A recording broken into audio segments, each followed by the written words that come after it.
جنسی تشدد کے روزانہ کی بنیاد پہ بڑھتے واقعات پہ علامہ صاحب سے یہ بھی پوچھیں گے کہ آپ والدین کو کیا اس بارے میں تاکید کریں؟ بچوں کی تربیت کے لحاظ سے قرآن و سنت نے تعلیم بالکل واضح دی ہوئی ہے۔ اگر ہم قرآن و سنت کا مطالعہ کریں تو بچوں کی تربیت بچپن ہی سے اس انداز میں کی جائے کہ وہ اللہ اور اس کے رسول کے فرامین کے اوپر اپنی زندگی کو گزاریں۔ اب یہ ہے کہ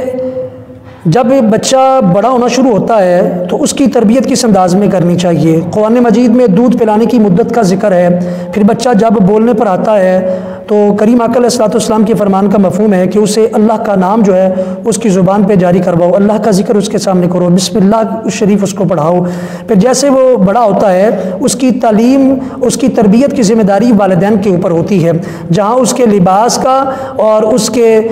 کھانے پینے کا خیال کرنا ہے، وہاں اسے اچھی تعلیم دلانا یہ ماں باپ بچے بڑے کچھ ہوتے ہیں تو نبی پاک صلی اللہ علیہ وسلم نے فرمایا 7 سال کی عمر کے بچے ہو جائیں تو ان کو نماز پڑھانے کی ترغیب دلاؤ، انہیں ساتھ لے کے چلو، انہیں نماز سکھاؤ تاکہ جب ان پہ نماز فرض ہو جائے تو انہیں نماز ادا کرنی آتی ہو۔ نماز کی فرضیت ہونے سے پہلے بچوں کو نماز آنی چاہیے۔ پھر فرمایا جب 10 سال کی عمر ان کی ہو جائے تو ان کو نماز پڑھنے کے لیے سختی سے پیش آؤ، ان کو مارنا بھی پڑے تو مار کر ان کو نماز پڑھاؤ۔ اور پھر یہاں پر آ کر بڑا آسان انداز کریم آقا علیہ الصلوۃ والسلام نے فرمایا کہ جب 10 سال کی عمر کے بچے ہو جائیں تو ان کے بستر جدا کر دو۔ اب یہ 10 سال کی عمر بڑی چھوٹی سی عمر ہے، اس عمر میں فرمایا ان کے بستر کیا کر دو، جدا کر دو۔ یہیں سے ان کا جو ہے ایک اہتمام کر دیا گیا پارسائی کا، ان کے خیال کا، ان پہ گہری نظر رکھنے کا، ان کی تربیت کا، کہ جب یہ دونوں جدا ہوں گے، بہن بھائی ہیں یا بھائی بھائی ہیں، تو وہ جذبات جو نفسانی ہیں وہ نہیں ابھریں گے اور ان کے اوپر خاص توجہ رکھنی چاہیے۔ اور دوسری طرف قرآن مجید برہانی رشید کے اندر یہ بھی حکم واضح طور پر ملتا ہے کہ مرد اور عورت دونوں کو نگاہیں نیچی رکھنے کا حکم ہے، دونوں کو پردے کا حکم اس انداز میں دیا گیا ہے کہ اپنی اپنی شرمگاہوں کو جو ڈھانپ کے رکھا جائے۔ اب جہاں شریعت مصطفیٰ کے اندر 10 سال کی عمر میں بچوں کے بستر کو جدا کیا جا رہا ہے تاکہ یہ اکٹھے نہ ہوں، اکٹھے ہوں گے تو جو جنسی ایک آتش انسان کے جسم میں ہوتی ہے وہ بھڑکے نہ اور اس سے یہ غلط کاری کی طرف نہ جائے۔ تو اب والدین کے اوپر لازم ہے اپنی بچوں کی تربیت کرتے ہوئے ان پہ گہری نظر رکھیں، ان کے دوست جو میل جول والے ہیں ان کا بھی ان کو پتہ ہونا چاہیے کون سی سوسائٹی میں بیٹھتے ہیں، معاشرے میں کن لوگوں سے ملتے ہیں۔ والدین کو چاہیے اس وقت چونکہ پیچھے کرونا کی آڑ میں طلباء اور طالبات کو جو تھا وہ آن لائن سلسلہ شروع کیا تعلیم کا، تو اس سے بھی بہت سارے ذرائع سے معلوم ہوا کہ لوگ جو ہے طلباء کو موبائل نہیں لے دیے ہیں، لیپ ٹاپ لے دیے ہیں، اب انٹرنیٹ تھا وہ بالکل آزاد تھا، بچہ وہ کچھ وقت منٹ یا گھنٹہ کو 1-2 ہے وہ تعلیم کے اوپر گزارتا، باقی وہ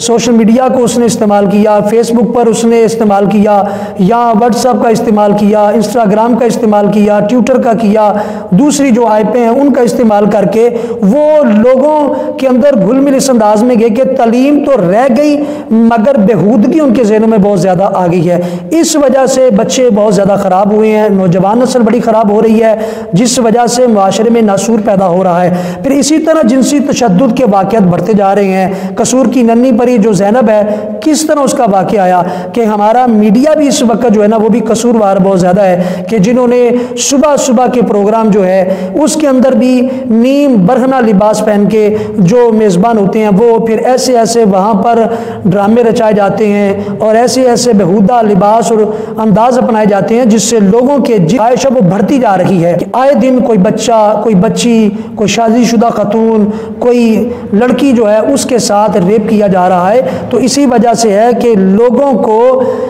راہ راست سے ہٹ کر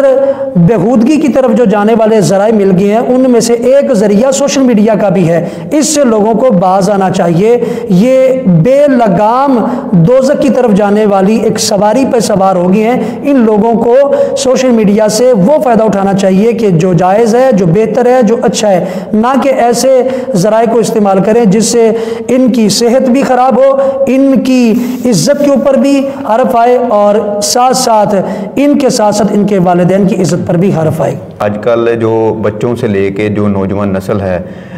جس میں ٹین ایجر بہت زیادہ ایک بڑی تعداد ہے، ان میں ٹک ٹاک کا جنون جو ہے وہ بڑی حد تک پایا جا رہا ہے۔ اس حوالے سے آپ کیا کہیں گے؟ سوشل میڈیا کا ایک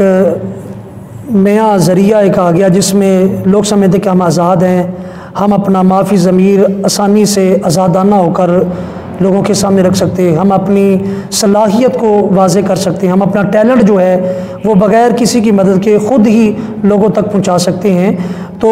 اس کے اندر بھی بہت بڑی کباعت یہ ہے، شریعت کی حدودوں کو کراس کیا جا رہا ہے، یہ لہو و لعاب میں آ جاتا ہے، اور پھر ہماری نوجوان نسل جو ہے وہ اس میں بہت زیادہ مستغرق ہو چکی ہے۔ تعلیم انہوں نے چھوڑ دی ہے، مستقبل کے معمار بننے کی بجائے وہ جہال بنتے جا رہے ہیں، اس ذریعے کو ذریعہ آمدن بنا رہے ہیں اور پھر اپنی عزتوں کو نیلام کر رہے ہیں۔ پچھلے کئی مہینوں سے یہ بات بھی ملنے کو آ رہی ہے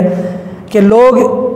اس ٹک ٹاک بنانے کی وجہ سے اپنی جان بھی گوا دیتے ہیں، اپنی عزت بھی گوا دیتے ہیں۔ کبھی نہر پہ نہاتے ہوئے ویڈیو بنا رہے ہیں تو ڈوب جاتے ہیں، کبھی بلند عمارت یا جگہ پہ کھڑے ہیں تو وہاں پہ یہ ویڈیو بنا رہے ہیں تو پاؤں پھسلتا گر جاتے ہیں، جان دے دیتے ہیں۔ کبھی شغل کے اندر گن سر پہ رکھ کے بنا رہے ہوتے ہیں تو گولی چل جاتی ہے، کبھی ٹرین کے پاس کھڑے ہیں تو ٹرین اس کو ٹکر مار جاتی ہے، وہ دنیا سے چلا جاتا ہے۔ تو یہ زندگی کے ضیاع کا بھی ایک بہت بڑا نقصان اس کی وجہ سے ہو رہا ہے۔ پھر وہ مسلمان لڑکیاں، نوجوان لڑکیاں جو ماں باپ سے چھپ کر اس کے ذریعے سوشل میڈیا کے اوپر وہ اپنے آپ کو مشہور کرنا چاہ رہی ہیں۔ مسلمان عورت کو اسلام ویسے ہی پردے کی تلقین کرتا ہے کہ پردے میں رہے، بے پردگی تو اسلام میں اجازت نہیں ہے کہ چار دیواری کی حدود کو جسے اپنے لیے وہ معاذ اللہ عذاب تک سمجھ رہی ہے، قید و بند سمجھ رہی ہے، یہ قید و بند اور عذاب نہیں ہے معاذ اللہ، بلکہ اس کی حفاظت کا اسلام نے ایک ذریعہ اسے پیش کیا ہے۔ اسلام نے اسے حفاظت کا ایک قلعہ، مضبوط قلعہ عطا فرمایا ہے کہ جہاں باپ کی شفقت کے تلے رہے گی،